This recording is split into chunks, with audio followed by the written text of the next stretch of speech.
Gràcies a tots i a totes per ser aquí. Benvinguts, doncs, a la conferència anual de la Fundació Catalunya-Europa, Llegat Pasqual Maragall.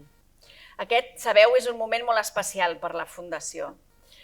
Ongi etorri, lehendakari, perquè us convidem un cop l'any, un dia com avui, per compartir reflexions com les que avui escoltarem del lehendakari Íñigo Urkullu, entrevistat per la Milagros Pérez Oliva, que és la nostra patrona a la Fundació.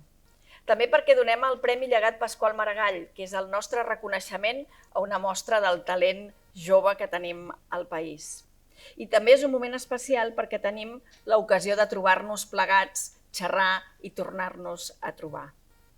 La nostra feina avui i al llarg de l'any és possible pel vostre suport, patrons i membres del Consell Assessor, institucions públiques que ens doneu suport, empreses, amics i membres de la xarxa que col·laboreu i molt especialment avui amb el suport de RBA i Ricardo Rodrigo, que un any més ens acull a casa seva.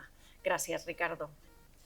No puc més que donar-vos les gràcies a tots i a totes i alhora convidar-vos a que seguiu col·laborant amb nosaltres o animar-vos si encara no ho feu, perquè sabem que compartiu el propòsit de la nostra Fundació, que queda clar en paraules del propi Pasqual Maragall en el manifest fundacional de la Fundació Catalunya-Europa. Catalunya és i vol continuar sent una regió potent d'Europa i un dels seus motors, perquè Catalunya forma part de la realitat europea i alhora contribueix a forjar-la. A la Fundació som espai de trobada entre el pensament i l'acció, entre l'acadèmia i la política, la societat civil i l'empresa. I us oferim aquest espai per contrastar idees i propostes i per debatre-les amb la comoditat dels lliurepensadors, però també amb la voluntat dels utòpics. I volem fer-ho des de Barcelona, des de Catalunya i amb una mirada posada en el projecte europeu. Més conscients que mai que el nostre propi futur està lligat al de la Unió Europea, però ferms, com ho va ser Pasqual Maragall, en què el projecte europeu no pot només créixer per dalt. Ell mateix afirmava que el món comença al teu carrer, que és una manera diferent de dir el que avui ens proposa el lehendakari amb la seva conferència. Reptes globals, prioritats locals. Li hem demanat que a partir de la seva experiència ens parli del moment en què vivim, especialment amb una mirada europea, però des de la realitat més propera i local. Tot el que passa al món ens afecta, ja ho hem vist, sigui a la Xina, un conflicte a Ucraïna o una guerra civil a Síria. I també l'augment de l'autoritarisme ens ha d'interpel·lar. L'extrema dreta creix arreu i impugna la democràcia, perquè amenaça els valors que la sustenten, la llibertat, justícia, igualtat, benestar, drets humans o negant el canvi climàtic. I perquè acusa la democràcia de no resoldre les necessitats i incerteses de la ciutadania. Hem de ser contundents amb aquesta idea i defensar que la governança democràtica no només és garantia de llibertat i estat de dret, sinó que també és la garantia de polítiques justes, de prosperitat econòmica i de redistribució de la riquesa. Aquest és el major repte de la política avui, al municipi i a la Unió Europea. I més enllà de la conferència anual que avui ens reuneix, en els propers mesos a la Fundació també seguirem treballant en aquells temes que durant el 2025 volem compartir amb vosaltres. Convocarem una nova edició del Premi Llegat Pasqual Maragall per treballs de grau, màster i proposta de recerca que abordin la governança local o metropolitana, el paper de la ciutadania o dels ens locals i regionals en la construcció europea o bé el model territorial de l'Estat. Esteu tots convidats a presentar les vostres propostes i especialment els estudiants i estudiantes a presentar els seus treballs. Defensarem el paper de les ciutats i les regions com a actors globals, perquè en les ciutats, on ja viu més de la meitat de la població mundial, es concentren els reptes globals, des del canvi climàtic a l'envelliment, des de la convivència de la diversitat a l'impacte de la intel·ligència artificial. Però també és a les ciutats on es concentra la capacitat per donar-hi resposta. Per això apostem per donar veu a les ciutats i a les regions a nivell europeu, perquè puguin decidir les polítiques per fer-hi front. I l'any que ve també tindrem temps de treballar amb altres organitzacions europees per combatre el discurs de l'extrema dreta o aturar-nos a valorar què va significar la Declaració de Barcelona i l'inici de la cooperació euromediterrània el 2025 que en celebrarem els 30 anys de la seva inauguració. Abans d'acabar, us demanaré també una col·laboració ben directa. Haureu vist a l'entrar que tenim unes postals amb diverses frases que potser reconeixeu són de Pasqual Maragall. Segur que en trobeu a faltar algunes, segur que trobeu a faltar algunes idees que penseu que estaria bé que reflectíssim i que poguéssim difondre. Digueu-nos-ho. Quan us demanem la col·laboració també us demanem que col·laboreu amb nosaltres, que ens doneu idees, que ens esmeneu, que ens proposeu i que ens feu treballar a la direcció de què us estem explicant. Estem convençudes que podrem comptar amb tots vosaltres per tota aquesta feina i moltes altres. Per tant, de nou, moltes gràcies.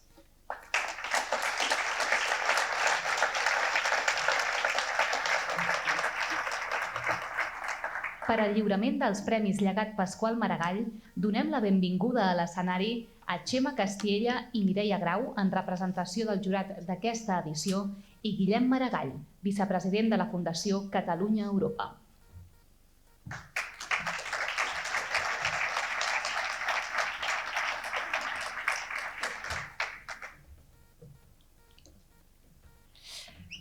Aquesta és una mostra del nostre jurat. Aquí volem agrair la feina que ha fet com a jurat del Premi Llegat Pasqual Maragall, la Mireia Grau i en Txema Castiella, en representació també de la Eva Anduiza i del Xavier Boneta, que avui no ens poden acompanyar. I ens acompanya també en Guillem Maragall, vicepresident de la Fundació.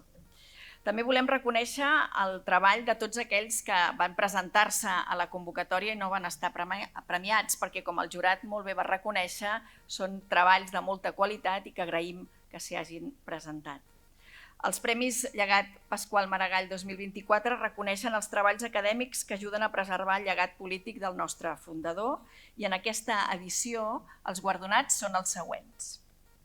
En la categoria del millor treball final de grau s'ha premiat el treball en anglès l'Objectiu de Desenvolupament Sostenible 16 de Nacions Unides a Suècia, els impactes de les transicions bessones de la Unió Europea en el dret sobre les terres dels pastors de rens Sami.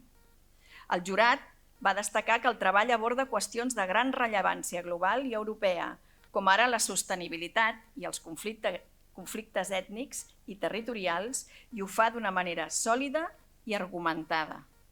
I la guardonada és la Paula Niño Sánchez, a qui convido a pujar a l'escenari. Hola, Paula. El Premi de la Paula està dotat amb 1.000 euros i la publicació del seu treball per part de la Fundació, que ja el podeu trobar a la nostra pàgina web. I en aquesta edició també contem, com a part del regal, amb una il·lustració que ens ha fet arribar la Lara Costafreda. La Lara Costafreda és una jove il·lustradora i dissenyadora pel canvi social amb un enfocament ecologista que crea projectes artístics buscant generar un impacte positiu en l'entorn i que per aquesta ocasió ens ha fet un retrat del Pasqual.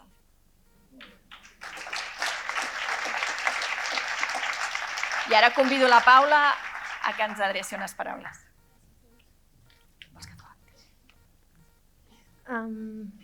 Primer de tot, començant agraint a la Fundació Catalunya Europa, a la Iri, al Guillem, agrair a la Dolors, a la Mar i a la Mireia per tot el suport que ens han donat i per poder estar aquí avui. Agrair al jurat per aquest gran premi. És un honor poder rebre aquest reconeixement pel meu treball de fi de grau.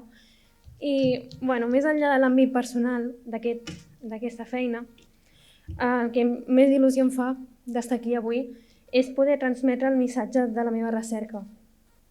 I és que en aquest cas el focus d'anàlisi és en un poble indígena a Suècia i com una regulació europea està afectant els seus drets a la terra, a poder seguir fent allò que els identifica com a poble indígena. Però aquesta problemàtica es pot extrapolar i crec que el més important és entendre que les transicions sostenibles a Europa, sobretot pel que ens toca, han de ser justes, han de ser inclusives i han de transmetre els valors fonamentals que volem protegir entre tots. Llavors, agrair-vos un altre cop el poder estar aquí i moltes gràcies. Molt bé. Gràcies, Paula. allà al costat de mi. En la categoria Millor Treball Final de Màster, el premi guardonat es titula Anàlisi del Pacte sobre Migració i Asil de la Unió Europea. El jurat ha valorat, en aquest cas, la seva visió global i reflexiva sobre un tema d'actualitat, així com l'originalitat de l'anàlisi dels diferents actors implicats i la qualitat general del projecte. La guardonada amb aquest treball és la Magda Enagi Termans. El premi també té una dotació de 1.000 euros i la seva publicació a la web de la Fundació, així com la il·lustració. I també convido la Magda a que us ensenyi la il·lustració i a que digui unes paraules.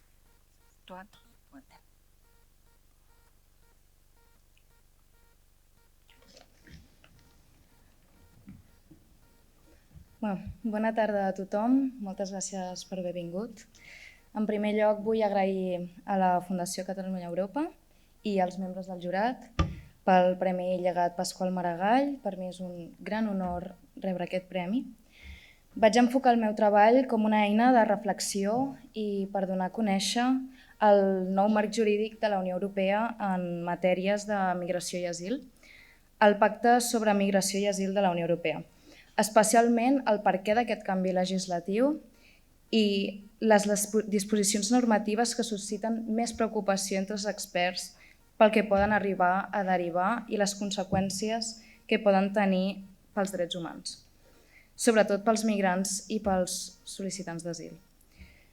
L'enfocament de la nova legislació és la securitització de les fronteres externes europees, en comptes de basar-se en una major protecció pels drets humans, que afegit a l'actual context polític amb el creixement de les polítiques de dretes i extrema dreta, especialment en el tema de migracions, quan s'implementi a la pràctica pot donar lloc a una normalització de les vulneracions als drets humans a totes aquelles persones que fugen del seu país i busquen sobreviure. Per acabar, vull donar gràcies als meus pares, a la Carla i al Carles, per venir i per recolzar-me en tot aquest procés i moltes gràcies a tothom. Tot Déu, queda't aquí. Gràcies a totes dues i finalment el premi de la categoria Llegat ha estat concedit a la proposta de recerca Articular sobiranies, noves formes de governança multiescalar per als grans reptes de la societat actual. El jurat ha destacat l'originalitat de l'aproximació conceptual i analítica de la proposta, així com la rellevància del tema en l'actualitat política, que aborda els diferents nivells de governança tenint en compte la sobirania sobre cada territori i cada tema. El guardonat és en Marc Parés Franzi.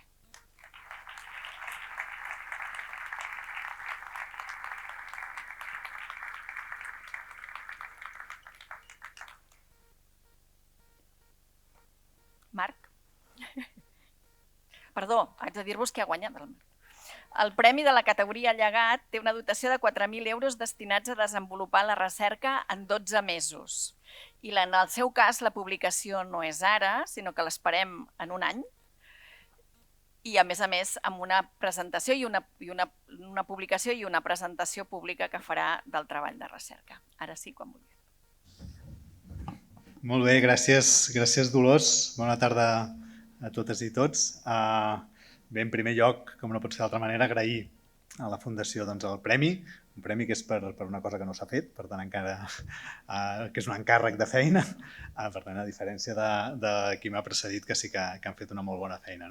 Per tant, agrair a la Fundació pel premi, però sobretot per la feina que feu i per la iniciativa del Llegat Pasqual Maragall, perquè entenc que, o almenys en el meu cas, ho entenc com una oportunitat per dialogar amb el pensament polític de Pasqual Maragall, que és tot un repte, i en el cas d'aquest projecte que es presenta, el que pretenem és dialogar amb el concepte, a través del concepte de sobirania, des d'una mirada, per una banda, federalista, entenent que la sobirania és divisible i es pot compartir, però també des del republicanisme, entenent que la relació de sobirania s'ha de produir des d'una lògica d'igualtat i no pas des d'una lògica de jerarquia, i portant aquesta mirada als problemes del nostre dia, que com s'ha anat veient en les intervencions que m'han precedit, són problemàtiques de naturalesa global, però amb causes i conseqüències extremadament locals. I és des d'aquesta mirada que pretenem agafar 3 àmbits de política pública, com són l'alimentació, el transport ferroviari i l'habitatge, i analitzar la seva realitat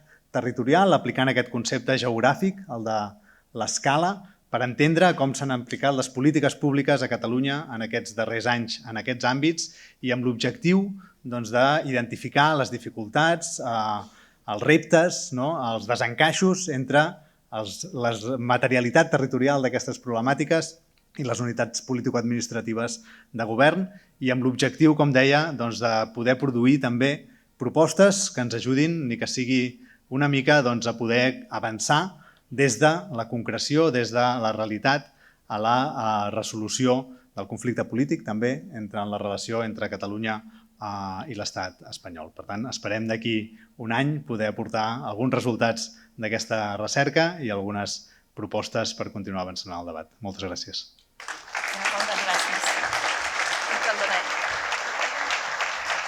Ara els convido a fer-se una fotografia tots plegats, jurat i premiats. Endavant. Endavant de tot.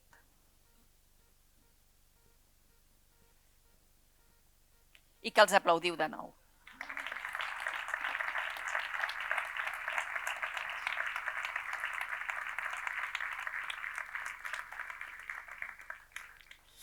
Moltes gràcies a vosaltres, moltes gràcies a tothom. I ara convido a la periodista i patrona de la Fundació Milagros Pérez Oliva i al lehendakari Íñigo Urkullu a que prenguin l'escenari i comencin la seva conferència Reptes globals, prioritats locals. Moltes gràcies a tothom.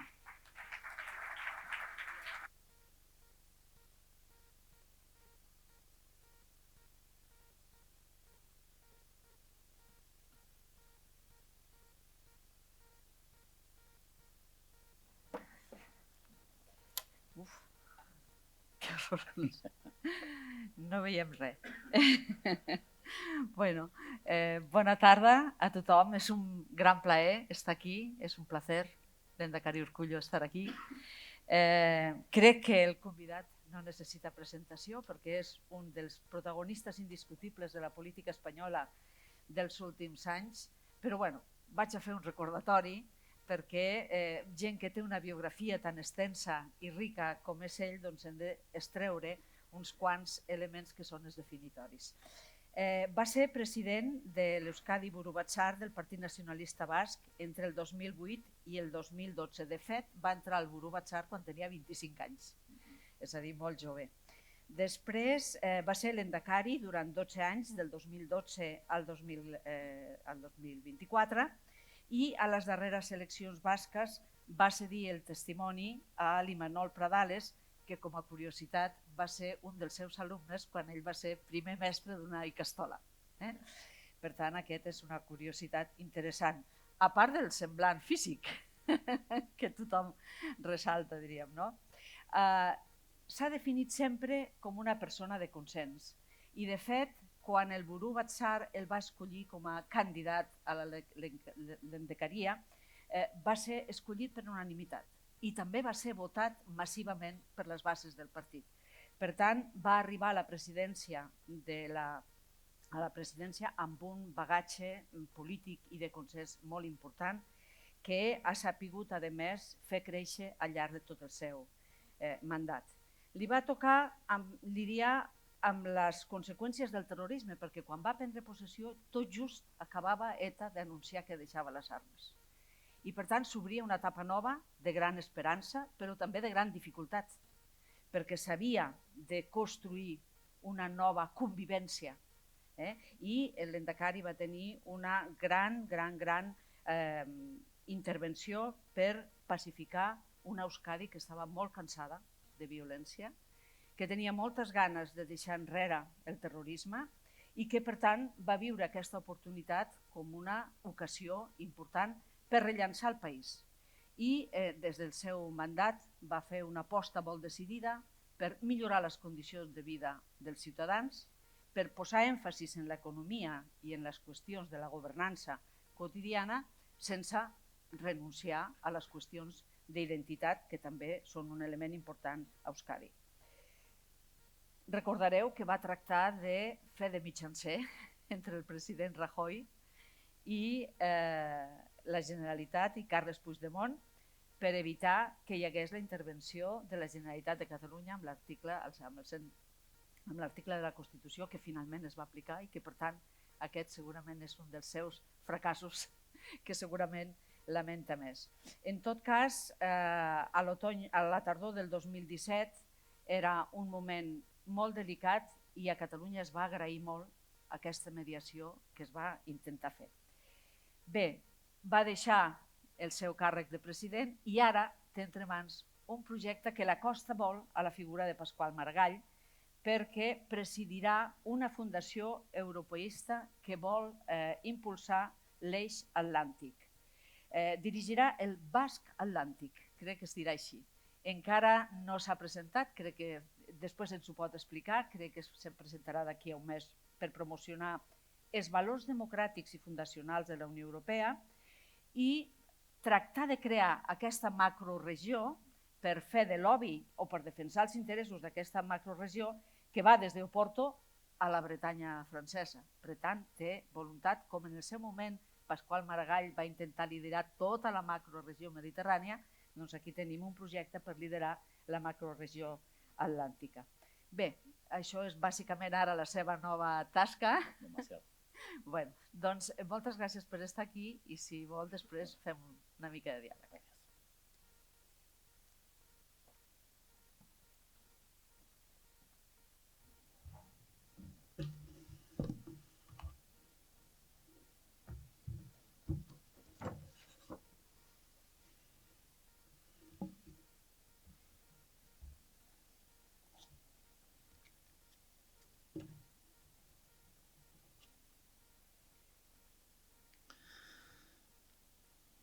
Retos globales, prioridades locales.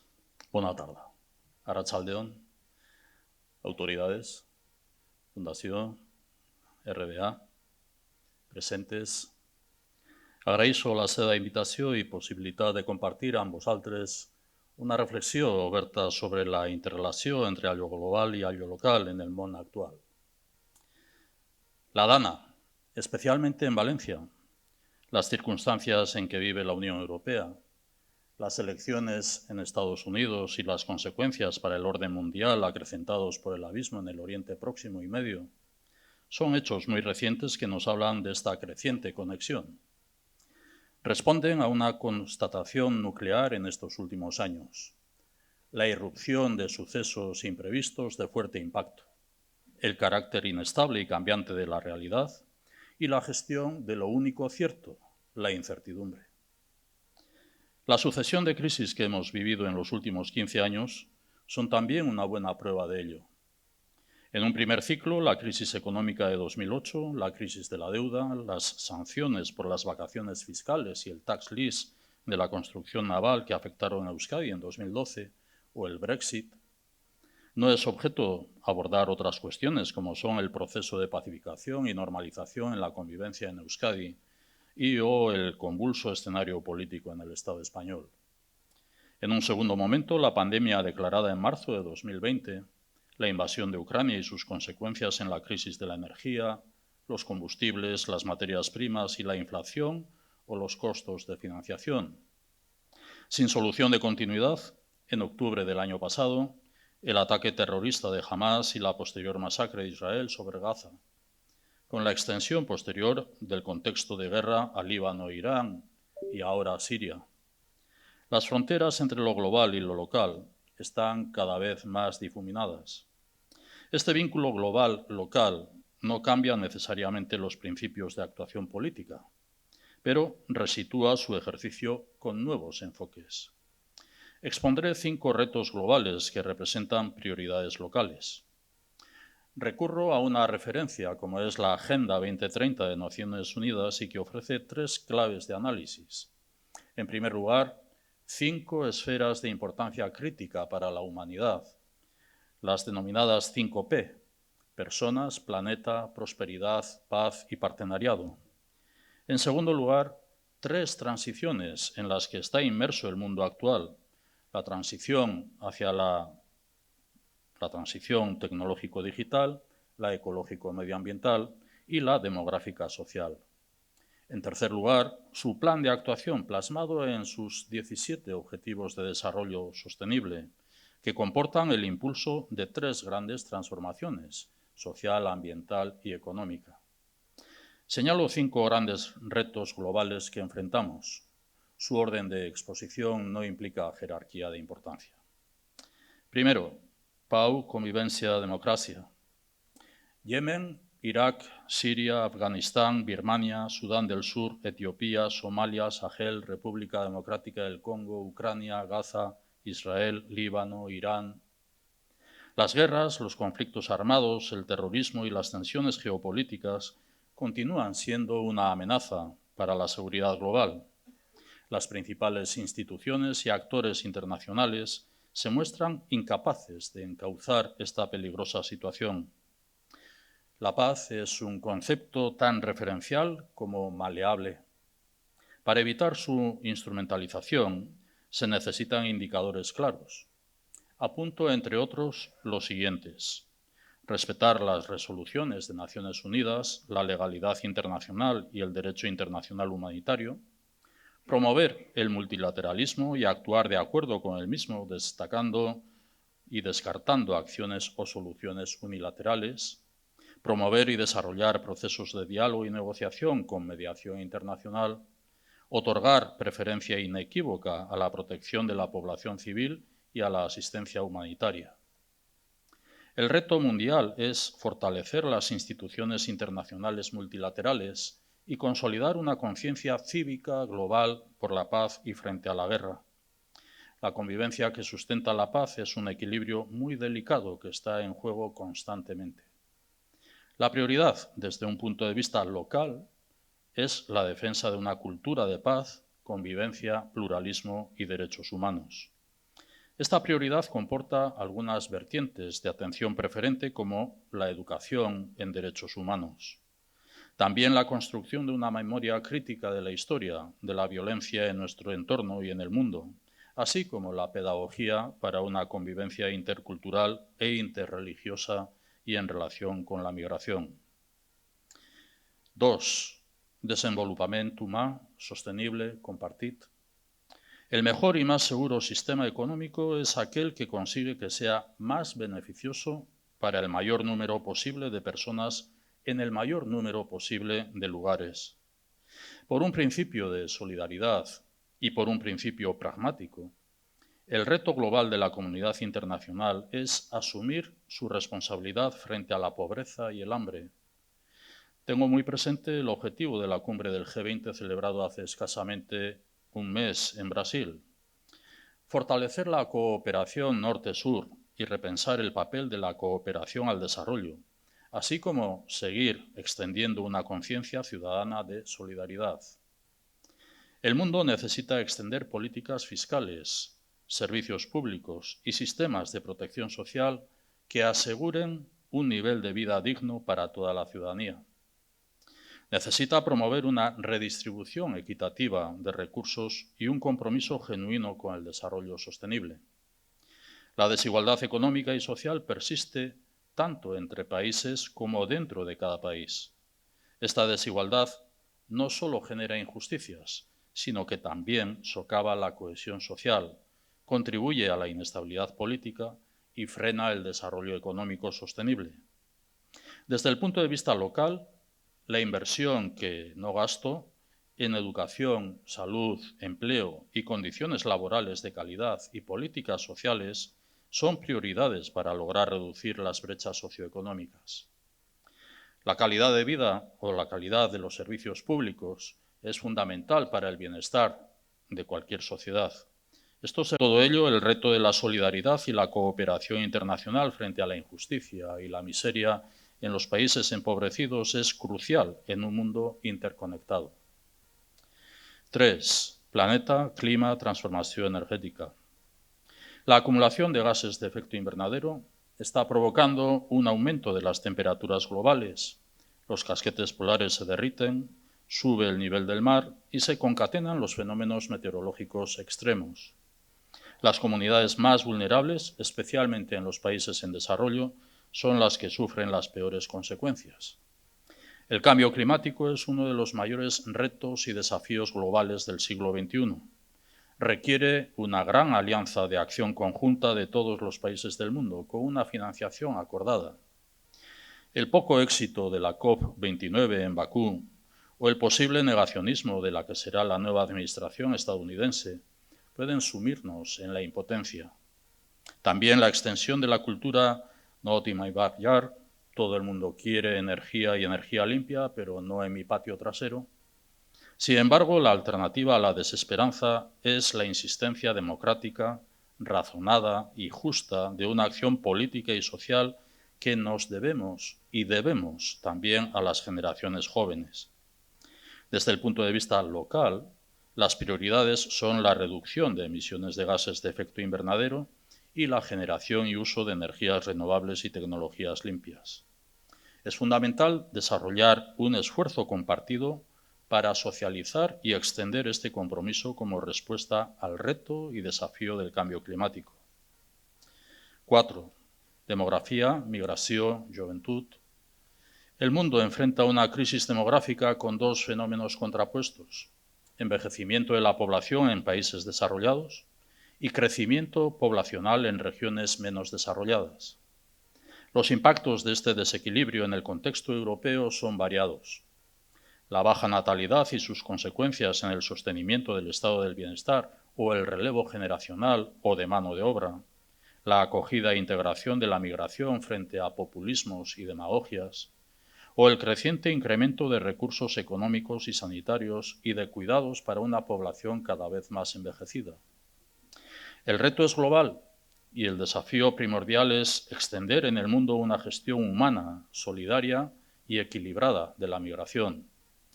No debe olvidarse que los países desarrollados necesitamos para nuestro progreso la contribución de las personas migrantes, como ha sido en décadas atrás. Desde el punto de vista local, nos encontramos entre los países europeos con datos demográficos menos prometedores. Se trata de un ámbito poliédrico en el que convergen temáticas como las políticas de familia, migración o envejecimiento saludable. Las políticas de juventud forman parte de este bloque. La edad media de emancipación juvenil en la Unión Europea es de 26,5 años. En Euskadi o Cataluña roza los 30.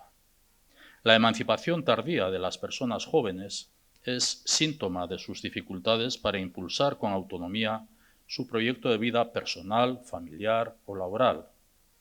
Esta dificultad está directamente relacionada con la calidad y condiciones salariales del empleo juvenil, la escasez y carestía de la vivienda o con la renta disponible de las personas jóvenes. Por otra parte, el progresivo envejecimiento de la sociedad está provocando una brecha intergeneracional en la distribución etaria de los recursos públicos. El gasto dedicado a las personas mayores es mucho mayor en toda Europa. El estado de bienestar es un pacto intergeneracional que, dando oportunidades a la juventud, beneficia a toda la sociedad. Su sostenibilidad requiere gran inversión en capital humano joven. Es tiempo de equidad y empatía intergeneracional. La juventud también ha de ser hoy una de las principales prioridades de la política local. 5. Desafiaments propiamente europeus. Siguiendo la historia del Partido Nacionalista Vasco desde sus inicios, la estela del Lehendakari Aguirre y de tantos de sus líderes a lo largo de la historia, he sido y sigo siendo un europeísta convencido. Esta convicción es compatible con una visión crítica con algunas de las derivas e incapacidades de la realidad actual de la Unión Europea. Por lo tanto, visión crítica y actitud constructiva. Nuestro futuro es Europa. Debemos mejorar el proyecto europeo. El mundo necesita una Europa fuerte y unida en torno a sus valores fundacionales y principios democráticos. Una Europa que supere signos de arrogancia, de pretender hacer ver que tiene capacidades que hoy realmente no tiene. Europa ha sido y debe ser un factor de equilibrio y progreso global. Su liderazgo ha de traccionar en el resto del mundo las grandes transiciones social, ecológica y económica, desde el componente humanista e inspirador en su origen. Europa es un reto global y una prioridad local que enfrenta una serie de desafíos. Los menciono tomando en cuenta las tendencias y complejidades del sistema internacional y la necesidad de identificar y ajustar la forma de abordarlos desde la perspectiva de las naciones o regiones europeas, en nuestro caso Euskadi o Cataluña. Desde esta perspectiva comparto 12 desafíos europeos. 1. La relación con Estados Unidos en los campos de defensa y seguridad, especialmente en el marco de la OTAN. 2. La relación con Rusia, congelada por la guerra en Ucrania. 3. La relación con los países que conforman el polo BRICS y con Turquía. 4. El papel de la Unión Europea en relación con Oriente Medio. 5. La relación con el denominado Sur Global, con potencias emergentes como Brasil, India, Sudáfrica o Indonesia, entre otros. 6. La relación y puente entre las fachadas atlánticas europea y americana. 7. Las migraciones globales. Es precisa una política migratoria común como principio de solidaridad y de progreso. 8. El equilibrio y cohesión dentro de la Unión Europea, en concreto entre el Mediterráneo y la fachada atlántica. 9. La vigencia del derecho internacional muy vinculada a la gobernanza y los valores de la Unión Europea. 10. La defensa de la identidad democrática y los valores fundacionales ante el surgimiento de regímenes y movimientos populistas. 11. Una gobernanza europea que integre la capacidad y voluntad de autogobierno de naciones y regiones con capacidad legislativa como Cataluña o Euskadi. 12. La soberanía tecnológica y la democratización digital en ciberseguridad o inteligencia artificial. Estos desafíos europeos tienen una proyección global y constituyen prioridades locales. Nos hablan de un programa de actuación ante un nuevo tiempo. Para completar esta visión, agrego a los 5 retos que he mencionado una reflexión transversal. Vivimos en las sociedades contemporáneas el auge del individualismo como cultura social. Esta tendencia socava valores fundamentales como la solidaridad, el compromiso cívico y la responsabilidad compartida. Esta tendencia avanza en la dirección opuesta a la de una sociedad que pareciera ser bien formada e informada y debería ser, por lo tanto, crítica, activa y comprometida. Las experiencias recientes del espíritu comunitario, como por ejemplo en pandemia o ante la catástrofe de la Dana, deberían ser proyectadas institucional y socialmente al compromiso por el bien común. En Euskadi o Cataluña contamos con una tradición de colaboración comunitaria y un fuerte sentido de identidad colectiva. Son una buena base para recuperar y fomentar estos valores en sociedades cada vez más disgregadas. Remarco el objetivo de mantener una identidad común basada en el apoyo mutuo, el compromiso con el bien común y la participación activa en la vida política y social. Hasta aquí el diagnóstico de la situación que podemos resumir afirmando que asistimos a inmensos desafíos de transformación sistémica en materia social, ambiental o tecnológica y a tensiones geoestratégicas con serias amenazas a la democracia, con la escalada de crisis, guerras e irrupción de regímenes iliberales. Todo ello con impacto global y local.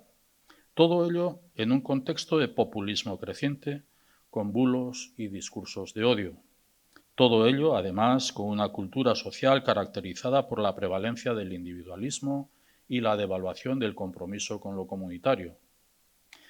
No corren buenos tiempos para la lírica política. Ahora bien, no hay fórmulas mágicas. La alternativa es la política democrática. Retornar a lo fundamental de sus principios. Atender a la política de las cosas con exhaustividad, alejarnos de lo que socialmente se percibe como las cosas de la política. Sacar un país adelante es tarea de autoexigencia individual y colectiva, siendo conscientes y corresponsables de nuestros recursos, capacidades y limitaciones. Es fundamental seguir construyendo acuerdos y consensos desde el respeto, la empatía y la ambición transformadora. En resumen, cada vez más lo global es local. Paz, pobreza, cambio climático, demografía, transición tecnológica y digital, Europa. Estos retos exigen cooperación entre gobiernos, organizaciones internacionales, el sector privado y la sociedad civil. Hoy vivimos tiempos de populismos y populistas, tiempos maniqueos, de buenos o malos. Estoy convencido de que en estos tiempos, Cataluña y Euskadi podemos ser ejemplo de otra manera de hacer política. Hemos demostrado que es compatible la solidaridad hacia adentro y con quien llega de fuera. La apuesta por los servicios públicos, el bienestar y la igualdad de oportunidades, el apoyo a la economía real, la competitividad y el desarrollo de nuestro tejido productivo. En Cataluña y Euskadi hemos demostrado que no son excluyentes, sino complementarios. Debemos ser autoexigentes y críticos. Ahora bien, también de vez en cuando debemos reconocer que en nuestros pueblos el modelo de colaboración público-privada ha funcionado. Debemos reconocer que este modelo ofrece resultados, es más justo y equilibrado. Termino compartiendo una última reflexión. Hoy contamos con las personas más preparadas y formadas, más educadas e informadas, pero hoy, más que nunca, estamos desprotegidos contra la desinformación y la manipulación. No quiero decir que antes no hubiera desinformación. Los llamados medios convencionales, muchos de ellos lo han hecho. La diferencia es que hasta ahora sabíamos de quién procedían las informaciones. Ahora no lo sabemos. No nos paramos a pensar que detrás del canal de información X está Elon Musk, o que detrás de Facebook, Instagram o WhatsApp está Mark Zuckerberg, o que TikTok tiene unos dueños que defienden intereses muy claros. Estos medios son ahora la principal fuente de información de la inmensa mayoría de los ciudadanos, especialmente las y los jóvenes. No nos percatamos de que detrás hay estrategias perversas e interesadas. La conclusión es que o los regulamos o los cambios en nuestras vidas van a ser impredecibles. Volviendo al origen de mi intervención, debemos hacer de cada reto global un compromiso local. Debemos concentrarnos en el sentido más genuino, ético y útil de la política. Promover decisiones y acciones compartidas provechosas para el bien común. Progresar conforme a la gradualidad que habilitan los consensos sociales. El sentido de la política, tal y como la defiendo, conlleva un proyecto comunitario, una vocación constructiva, una gestión rigurosa y la aspiración de alcanzar acuerdos siempre con la persona en el centro. Moltes gràcies. Creo que el mundo vive una situación muy confusa y que Europa particularmente una situación de laberinto, una situación de encrucijada por las circunstancias que se han apuntado en la presentación de la pregunta también. Yo no diría que solamente esta situación nace del año 2008, de la crisis financiera. Creo que es absolutamente necesario, no solamente para lo que es la política europea, también para la política en el Estado español y también para la política en Euskadi. Y hablo en este sentido también desde un ámbito local. La autocrítica por la escasa pedagogía o por el poco éxito que en su caso como pedagogía hubiéramos hecho de lo que ha sido la evolución política de tiempos atrás a los tiempos que nos ha correspondido gestionar o a los tiempos en los que vivimos en este momento. Creo que trasladándonos a lo que es el continente europeo y particularmente a la Unión Europea de los 27, bueno, la reflexión nos debería llevar a pensar cuál es el índice de participación en las elecciones al Parlamento Europeo en cada Estado miembro de la Unión Europea. ¿Y es ahora o viene ya de antes? Viene de antes de la crisis financiera del año 2008. Por lo tanto, creo que es absolutamente necesario pensar, cuando hablamos de Europa también, creo que es obligado decir que estamos hablando de algo inconcluso. No sabemos, hablamos de Europa, pero no sabemos cómo tiene que ser Europa, cómo va a ser Europa. ha habido dos procesos en los últimos 6 años de reflexión con la Conferencia sobre el Futuro de Europa, convocados por los dos presidentes de Comisión Europea últimos, tanto por Jean-Claude Juncker como también Ursula von der Leyen. Esto indica que hay una necesidad de reflexionar sobre lo que tiene que ser el futuro de Europa, porque Europa es algo indefinido, Europa es algo inconcluso.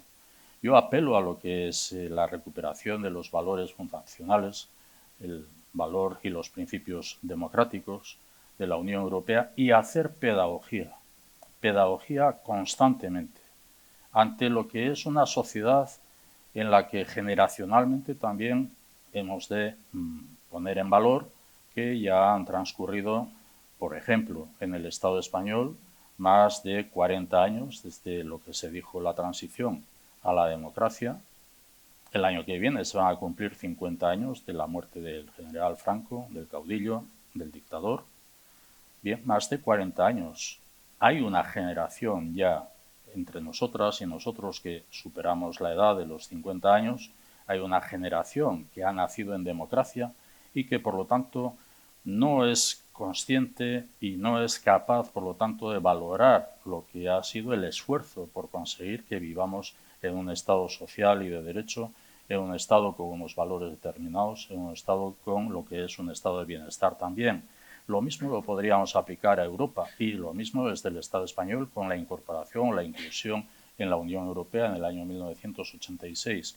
Desde lo que ha sido la incorporación a la Unión Europea, hemos hecho, quienes hemos tenido responsabilidad política al nivel que sea, al nivel local, al nivel de Estado español, suficiente pedagogía de lo que es ser europeos por nuestra incorporación a la Unión Europea en el año 1986.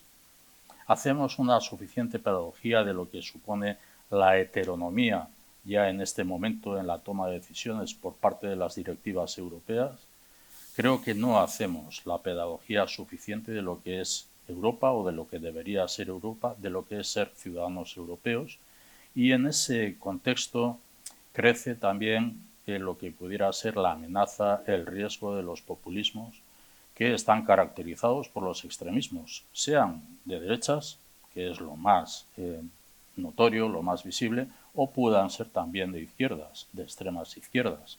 Bueno, y esta es una realidad que estamos asistiendo en Europa, que luego se utilizarán excusas como pueda ser la migración, el fenómeno migratorio, para lo que pueda ser el auge de determinadas ideologías, pero creo que están basadas más en lo que es esa sociedad individualista, esa sociedad del malestar que vivimos en el siglo XXI.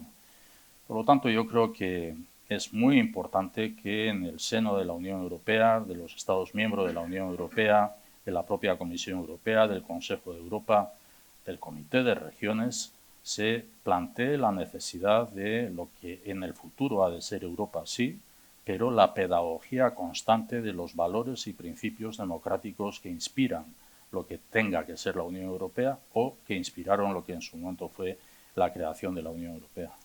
Pero hay una cierta perplejidad por parte de, en general, los pensadores y quienes han sido europeístas de toda la vida, de comprobar que el discurso racional, el discurso de las razones de por qué Europa nos interesa tanto y por qué fuera de Europa hace mucho frío, diríamos, y que el proyecto europeo merece la pena, hay una perplejidad porque parece que no es solo una cuestión de pedagogía, que el mensaje racional no llega. Por ejemplo, ¿cómo es posible que en Europa, que hay 100.000 estudios, bueno, los que sean, que dicen que uno de la ONU, por ejemplo, que dice que en 2050 Europa necesitará por lo menos 60 millones de trabajadores que ahora no tiene. Y por lo tanto, con los índices de natalidad que tenemos ahora mismo, eso no va a salir de Europa. ¿Cómo es posible que, siendo tan claro que el progreso económico depende de que mantengamos la maquinaria económica, etcétera, puedan ganar las elecciones o sacar muy buenos resultados en algunos países, fuerzas políticas que demonizan la inmigración y que señalan a la inmigración como el enemigo interior?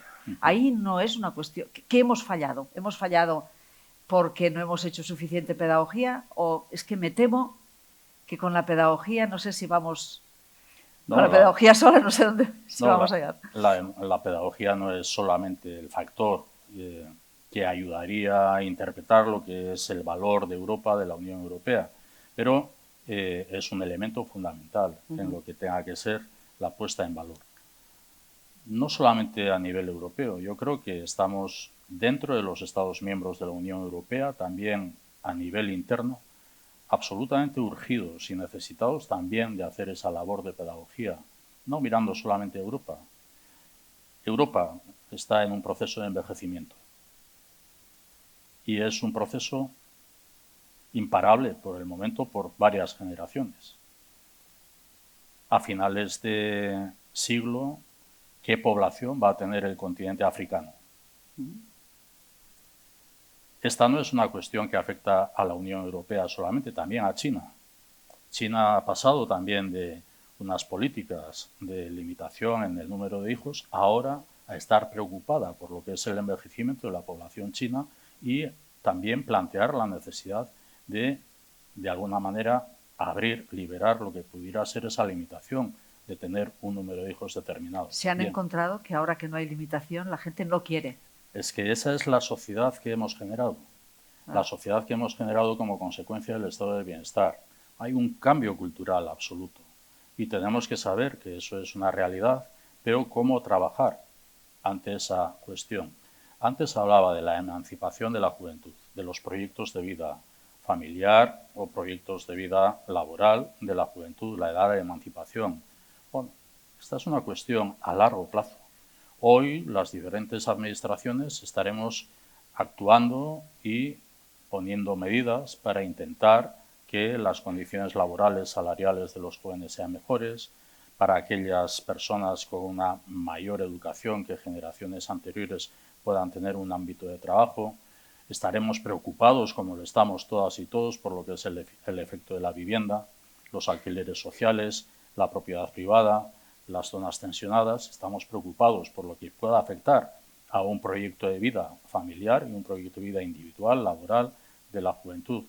Y estando preocupados estaremos actuando, pero los parches que estemos poniendo son esos parches. Tenemos que pensar a largo plazo y esta es una cuestión que quizás ahora estemos también constatando lo que es una herencia de lo que ha sido una acción institucional durante décadas anteriormente para llegar a un estado de bienestar que coincide con un cambio cultural absoluto sociológico, con un cambio cultural que lleva también a unas consecuencias ideológicas políticas y es algo que nos debe estar haciendo o estar alerta de lo que es los riesgos de lo que esto comporta. La paz, por ejemplo, es algo que hay que ganar cada día. Curiosamente, algo que hay que ganar cada día. La democracia liberal es algo que hay que trabajar cada día. Hay que trabajarlo cada día. Porque realmente, bueno, pues vivimos en el siglo XXI, no es el final del siglo XX, no es mediados del siglo XX, vivimos en el siglo XXI con unas características también como consecuencia de lo que ha sido una política basada en principios democráticos que nos ha llevado a un nivel de vida determinado en la Unión Europea, con un cambio cultural absoluto que nos hace también que, como consecuencia, miremos desde el individualismo el goce personal, no el compromiso comunitario, y ante ello, pues estamos obligados a pensar en la necesidad de la migración desde otros países o desde otros continentes que tienen un número de población que no diré que es excedente, pero unas condiciones que no son suficientes para ese número de población. Por lo tanto, yo creo que es un fenómeno sí complejo, que es no solamente que tiene que ver con lo que es el auge de los partidos populistas de extrema derecha, sino también que tenemos que mirarnos adentro y no solamente desde la pedagogía, sino desde el trabajo también, por lo que es adecuarnos a un cambio cultural, a un cambio sociológico y pensar que la democracia la tenemos que saber trabajando cada día y que lo tenemos que hacer desde el compromiso individual y desde el compromiso colectivo.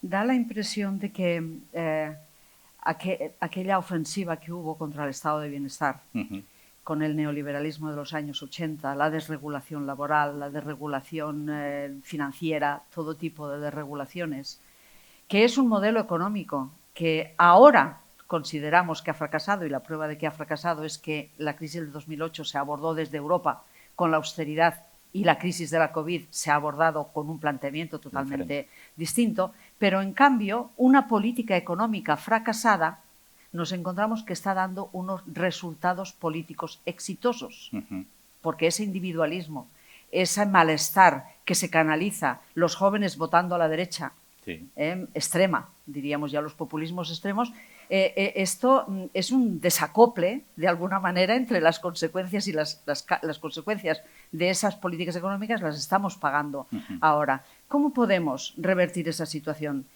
No es casualidad que Donald Trump esté planteando el Make America Great Again, ¿no? Está planteando la reindustrialización de Europa. De América. Europa también se está replanteando la reindustrialización. Euskadi se ha replanteado la reindustrialización. Creo que con mucha alegría saludamos las deslocalizaciones y ahora se está pactando hacer una ley que obligue a devolver las ayudas si alguien que deslocaliza y ha recibido ayudas públicas. Se ha cambiado el panorama, pero en cambio el daño ya está hecho, de alguna manera. ¿Cómo podemos revertirlo? ¿Es creíble que podamos reindustrializar Europa? ¿Va a ser posible? ¿Hasta qué punto dependemos de esas políticas, de la reversión de las políticas estas y cómo pueden hacerse sin afectar, como es el modelo Trump, a un modelo que también implica aranceles, implica una regresión también en otros aspectos? O sea, tenemos un lío considerable, ¿no? Sí, sí, ciertamente. Yo creo que es posible la reindustrialización de Europa y así lo he planteado también en las propuestas, en las ideas que también como gobierno vasco y como Lehendakari transmití en esos procesos de reflexión sobre lo que es la conferencia sobre el futuro de Europa en el año 2018 y en el año 2022. Yo apuesto por una Europa competitiva, como ahora el informe Draghi apuesta. Draghi, al que se ha hecho mención con una política de deuda y de austeridad en un principio cuando él era presidente del Banco Central Europeo, ahora, afortunadamente, cambia de criterio en lo que tiene que ser una apuesta decidida por también una Europa competitiva y para ello todas las medidas que hayan de adoptarse. Creo, sinceramente, que es absolutamente necesario que Europa se industrialice o se reindustrialice. Creo que de la industria es de donde se genera riqueza principalmente, no digo que de otros sectores no, pero sí desde compaginar en la Unión Europea lo que es esta necesidad de competitividad basada en la industria con lo que es también los pilares de derechos sociales. Me gustaría que valorara ahora un poco la situación española. Si en el año 2012 nos hubieran dicho que en el 2024 España crecería 3 veces más que la media de la zona euro y que la revista The Economist iba a poner la economía española como la que se desempeña mejor en todo el mundo, seguramente muchos hubiéramos dicho: ¿dónde vas? Eso no va a ser así. Y en cambio está siendo así. Pero paradójicamente el clima que se vive en el país es de catástrofe, es de apocalipsis. Es como si estuviéramos a punto de hundirnos, ¿no? en una situación de inestabilidad, de bronca permanente política.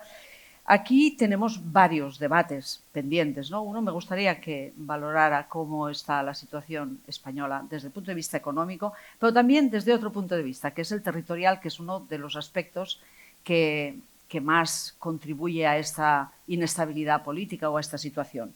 El debate territorial. Hemos vivido en este país la peor crisis constitucional desde que hicimos la Constitución y además cada día podemos comprobar con la DANA, con lo que sea, mañana habrá una conferencia de presidentes en lo que volveremos a verlo, que tenemos un Estado compuesto, un Estado de las autonomías, que camina hacia el federalismo, que no acaba de ser federal, pero no tenemos instrumentos de gobernanza eficaces de coordinación federal entre los distintos territorios. En un artículo que publicó en El País en el 2023, usted propuso la Convención Constitucional. ¿Cómo no tenemos todo esto? Bueno, me provoca una situación de entrar en materia política una vez de que yo he dejado de ser lehendakari ya. Pero en todo caso, desde la libertad de pensamiento que tengo, sigo defendiendo lo que en aquel artículo publicado planteé, la necesidad de una convención constitucional. Sin modificar la Constitución. Sin modificar. Primero, la convención no supone necesariamente la modificación de la Constitución, sino que haya un espacio de encuentro entre las formaciones políticas, desde las diversas ideologías, para reflexionar lo que ha sido el desarrollo y aplicación de la Constitución española y qué es lo que se puede mejorar. Creo que vivimos desde el año 1978 en un momento en el que deberíamos constatar que ha habido una mutación constitucional, una mutación de lo que pudieron ser los principios de la Constitución española en el año 1977-78, la incorporación a la Unión Europea, la transposición de las directivas europeas, en qué porcentaje la legislación española o la legislación autonómica es consecuencia de las directivas europeas. ¿Cuál ha sido el devenir de lo que fue en un principio un modelo de Estado autonómico a un modelo de las autonomías? ¿Cuál ha sido el devenir de lo que fueron los artículos 141, 151, 143? ¿Cuál ha sido el devenir de los artículos 148, 149 en cuanto a las competencias de las comunidades autónomas? ¿Qué interpretación se hace de lo que dice la Constitución entre nacionalidades y regiones? ¿Hace mención la Constitución española a la existencia de la nación española? ¿Sí o no? Bueno, son cuestiones que merece la pena reflexionar sobre lo que ha sido el tracto desde el año 1978 hasta el año en el que estamos, 2024. Yo publicaba aquel artículo porque en verano del año pasado era tras las elecciones generales que fueron en aquel momento y ante lo que eran los debates de investidura que luego fueron en el mes de septiembre por parte de los candidatos Alberto Núñez Feijóo y también Pedro Sánchez, se hablaba durante el verano de lo que era el modelo de Estado, el modelo territorial del Estado. Quienes desde una concepción nacionalista y desde una aspiración ideológica que nace desde finales del siglo XIX, pero que hay que adecuarla en cada momento de una manera progresiva, de una manera pragmática a lo que es la realidad en cada momento, y desde lo que es una interpretación de ser una parte de un todo, sea en el Estado español o sea en la Unión Europea, y por lo tanto con una práctica de búsqueda de consensos, bueno, surge una idea que está practicada en otros países de Europa, no digo de la Unión Europea, sí, en otros países de la Unión de Europa, como es el Reino Unido, por ejemplo, se ha practicado la Convención, se ha practicado la Convención Constituyente en otros países, en Canadá, por ejemplo. ¿Por qué no es posible en el Estado español una convención para analizar lo que ha sido el devenir de la práctica, de la puesta en marcha de la Constitución española? Yo, desde mi punto de vista, puedo tener una interpretación de que ha habido una estrategia política de café para todos, de laminación incluso de lo que es la capacidad y competencia de autonomías con un autogobierno singular, como es el vasco. No solamente una igualación, sino una laminación. Nosotros entregábamos desde el gobierno vasco al Parlamento, y lo hice llegar al presidente del gobierno español, 2 volúmenes de lo que había sido todo un análisis de la erosión silenciosa. Y así lo titulábamos, la erosión silenciosa del autogobierno vasco desde el año 1979, mejor desde el año 1981 hasta nuestros días. No es solamente el incumplimiento del Estatuto de Autonomía, que todavía está pendiente de ser cumplido, y por lo tanto ahí la reivindicación de su cumplimiento, sino también la erosión que de manera silenciosa, por vía de recursos al Tribunal Constitucional, por vía de leyes de bases, por diferentes vías, se hace también de la capacidad de autogobierno reconocida en un Estatuto de Autonomía, un autogobierno singular como es el vasco, como pudiera ser el catalán también. Bueno, creo que es necesario abordar estas cuestiones desde lo que es ese espíritu crítico, pero también constructivo, de pensar que somos parte de un todo y cómo podemos entendernos de cara a lo que pueda ser una construcción de una convivencia política absolutamente normalizada o lo más normalizada posible. Este es un planteamiento que yo hice en agosto del año pasado, sí, que lo mantengo. Creo que desde esa interpretación partiría también lo que pudiera ser el papel de las regiones con capacidad legislativa, de las nacionalidades constitucionales, no solamente en el Estado español, sino también en la Unión Europea.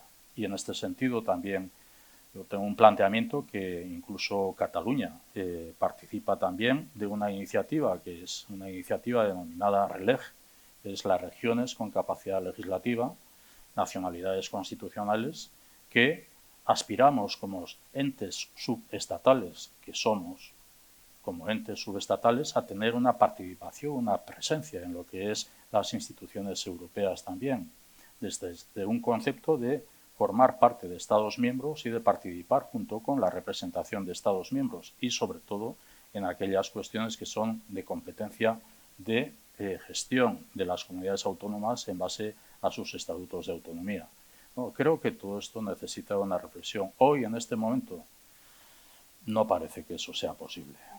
Porque mientras esa erosión se iba produciendo, mientras de alguna manera la inercia de no concluir el modelo como se tendría que concluir, está generando unos efectos que consolidan nuevos poderes y nuevas correlaciones de fuerza.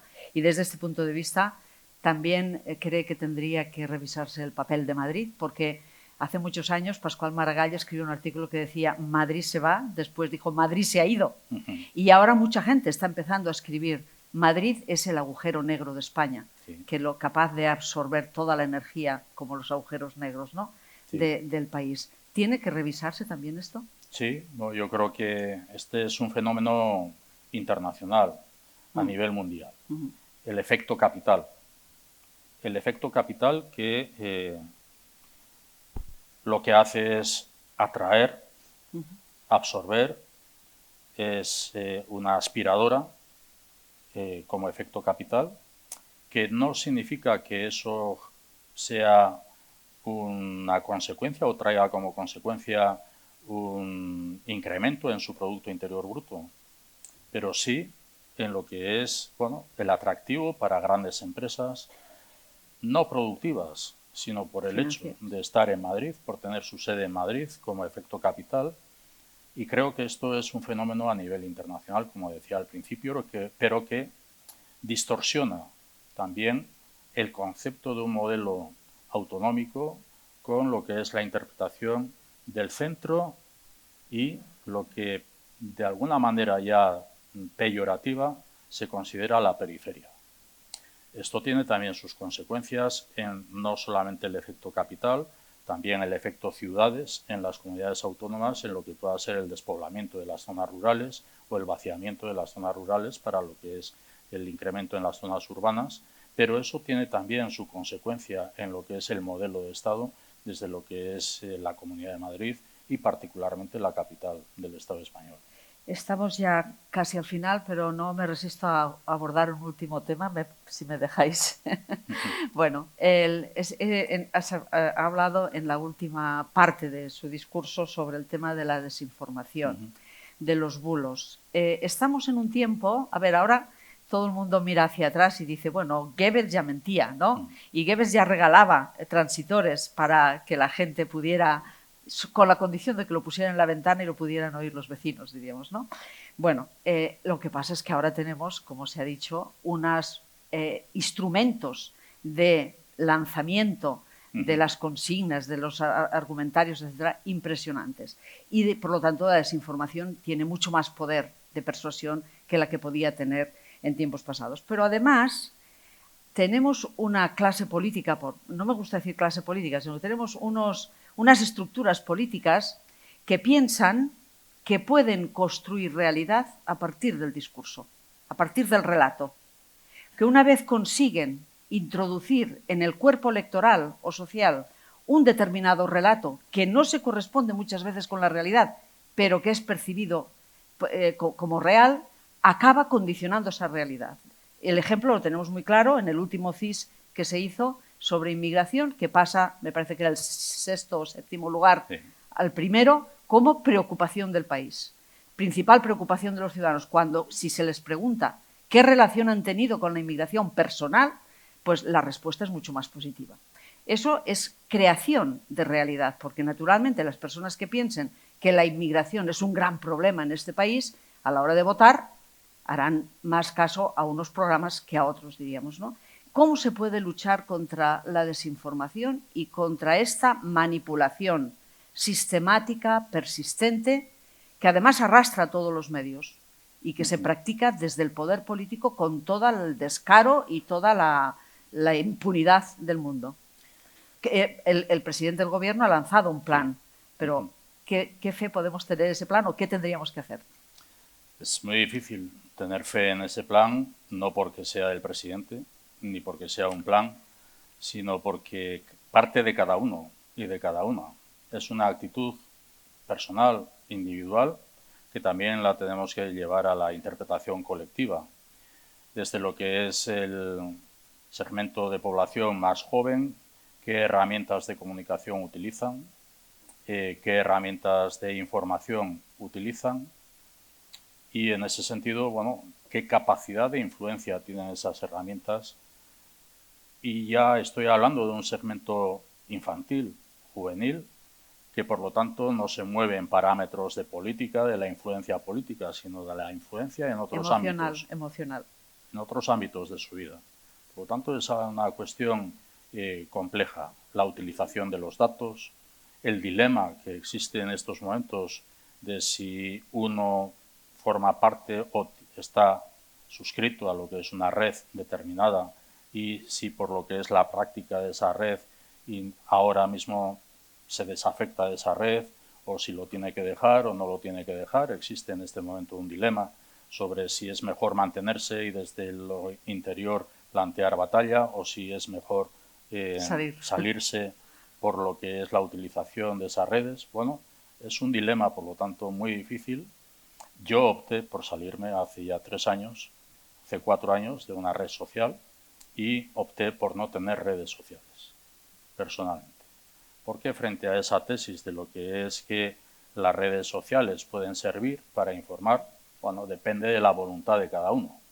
Y da la impresión de que en estos momentos la voluntad mayoritaria es la de buscar el enfrentamiento, buscar el perjuicio y la crítica infundada desde el anonimato.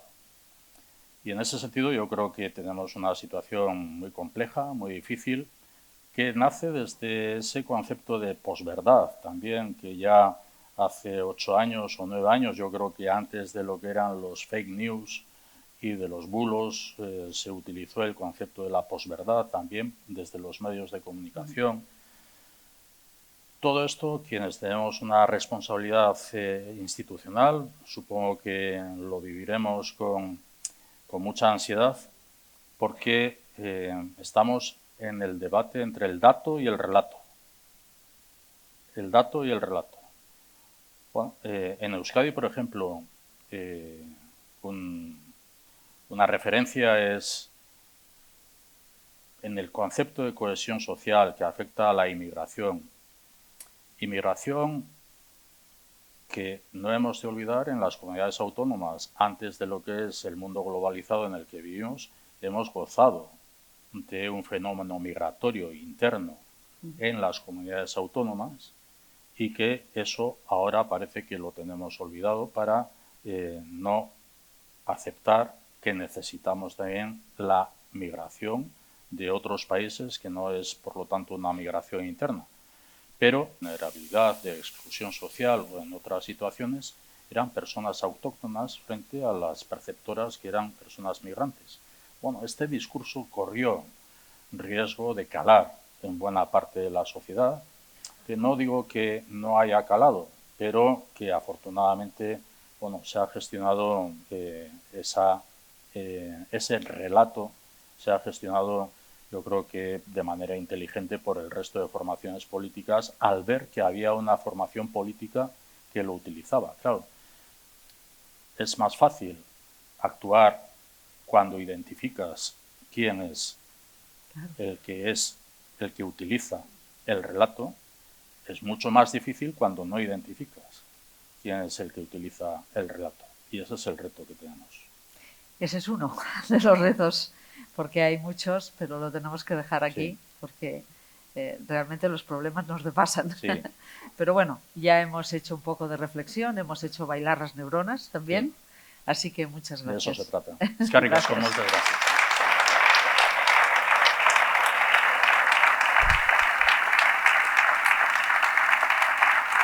Bona tarda a tothom, autoritats, amigues totes i tots. Es que ricasco Lehendakari, placer Bati Santa Ciudad, y ha sido un placer escucharlo y constatar que compartimos no solo preocupaciones, sino también esperanzas. Ha hablado usted de desarrollo sostenible y compartido, de solidaridad entre ciudadanos y entre territorios, de lucha contra la desigualdad en todas las escalas posibles, de diversidad, de integración, de empatía, de respeto y de ambición transformadora. Son todos ellos conceptos y palabras que evocan sin remedio al pensamiento de Pasqual Maragall. Mi padre entendía la necesidad de construir una ciudadanía europea como el garante principal de la diversidad, siendo precisamente el respeto a la diversidad lo que nos define como europeos. Desde Euskadi y Cataluña tenemos mucho para aportar a Europa en lo que se refiere al respeto de la diversidad, al esfuerzo de la convivencia, a la búsqueda de consensos. La convivencia y el consenso son dos ejercicios porque hay que ejercitarlos, hay que quererlos y estar dispuesto a sudar y a ceder para llegar a ellos, ejercicios, decía, que todos debemos practicar todos los días y que los ciudadanos debemos exigir a nuestros representantes y a nuestras instituciones. Des de la Fundació Catalunya Europa reclamem una política institucional més constructiva i més receptiva de les preocupacions de la ciutadania, a Catalunya, a Europa i a Espanya també. A tots els nivells cal millorar la coordinació territorial, però sobretot cal construir un projecte polític inequívocament federal que garanteixi a la ciutadania els drets polítics, econòmics i socials de l'ideal europeista. Federalisme és una altra paraula per mi indissociable del pensament Maragall. El futur és federalista, ha estat sempre una de les seves màximes. És indissociable també, per mi, del meu pare, perquè em porta el dia que per primera vegada, després de molts anys d'intentar-ho jo sola pel meu compte, va ser ell que em va fer entendre què volia dir federalisme. Els pobles d'Espanya i els pobles d'Europa, em va explicar, tenim cada un el nostre passat, la nostra història. Això ho hem de saber-ho i ho hem de respectar. Dit això, el que esdevé realment important no és que vinguem de llocs diferents, sinó que respectant les nostres diferències decidim anar plegats cap endavant. En un moment històric en què aquests ideals de diversitat, convivència, proximitat i drets socials sembla que estan amenaçats, la finalitat de la Fundació Catalunya Europa, creada per Pasqual Maragall l'any 2007, resulta més justificada que mai. Vull aprofitar aquesta ocasió per agrair la feina de totes les persones que en formen part activa, que ens guien, que ens acompanyen, el meu germà Guillem i a mi mateixa al capdavant de la Fundació, que ens esperonen, tant des del Consell Assessor com des del Patronat. Avui molt especialment a la Milagros Pérez Oliva, Verges Mila i al Ricardo Rodrigo i a tot l'equip de RBA que un any més ens ha acollit amb tanta calidesa. I vull acabar amb un sincer reconeixement a la feinada que fa l'equip de la Fundació Catalunya Europa, la Dolors Camats, la Mireia Santacreu i la Mar Redondo, que han treballat de valent tot l'any organitzant una gran quantitat d'activitats interessants i exitoses, entre elles aquesta jornada tan especial per nosaltres. Gràcies a totes tres i tanquem aquest acte desitjant-vos a totes unes bones festes. Gràcies i eskerrik asko per un 2025 de més Europa i de més democràcia. Gràcies.